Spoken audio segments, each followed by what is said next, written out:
আল্লাহ তাআলা বলছেন, এই আসমানকে আমি এমনি এমনি বানাই নাই, এই আসমানকে আমি তোমাদের জন্য সুরক্ষিত ছাদ বানিয়েছি। পৃথিবীতে তোমরা যারা বসবাস করো, তোমাদের প্রোটেকশনের জন্য, সিকিউরিটির জন্য এই আসমানকে সুরক্ষিত ছাদ যিনি বানিয়েছেন তিনি কে? The sky has been built as a roof for the protection of the earth. আসমানকে আল্লাহ তাআলা পৃথিবীবাসীর সুরক্ষার জন্য সুরক্ষিত ছাদ বানিয়েছেন।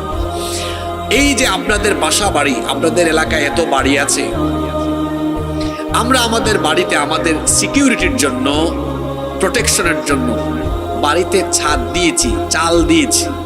বলেন তো, আমরা যদি চাল বা ছাদ না দিতাম তাহলে শীতকালে রাতের বেলা কি আমরা বাড়িতে ঘুমাতে পারতাম? কুয়াশা পড়তো। বর্ষাকালে থাকতে পারতাম? বৃষ্টি পড়তো। তারপরে গ্রীষ্মকালে থাকতে পারতাম? দিনের বেলা তো অবস্থা সিরিয়াস হয়ে যেত।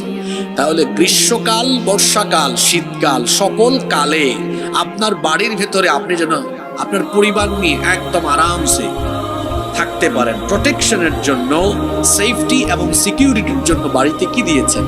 ছাদ দিয়েছেন।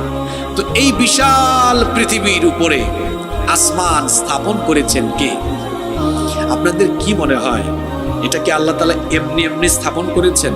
না, কোরআনে কারীম কত বিজ্ঞানময় গ্রন্থ। আল্লাহ বলছেন, ওয়াজআলনাস সামাআ সাকফান মাহফুযা, এই আসমানকে আমি তোমাদের জন্য সুরক্ষিত ছাদ বানিয়েছি। তার মানে আসমান না থাকলে আমরা সুরক্ষিত থাকতে পারতাম না। কারণ মহাশূন্যে, বায়ুমণ্ডলে, পৃথিবীর উপরিস্থিত বায়ুমণ্ডলে অসংখ্য উল্কাপিণ্ড আছে।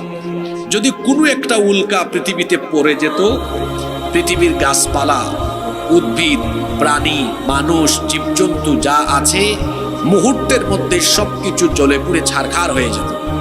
একটা উল্কাও যেন পৃথিবীতে পড়তে না পারে।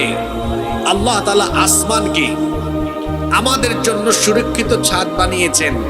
এই সুরক্ষিত ছাদ থাকার কারণে একটা উল্কাও পৃথিবীর দিকে ধেয়ে আসতে পারে না। আল্লাহু আকবার।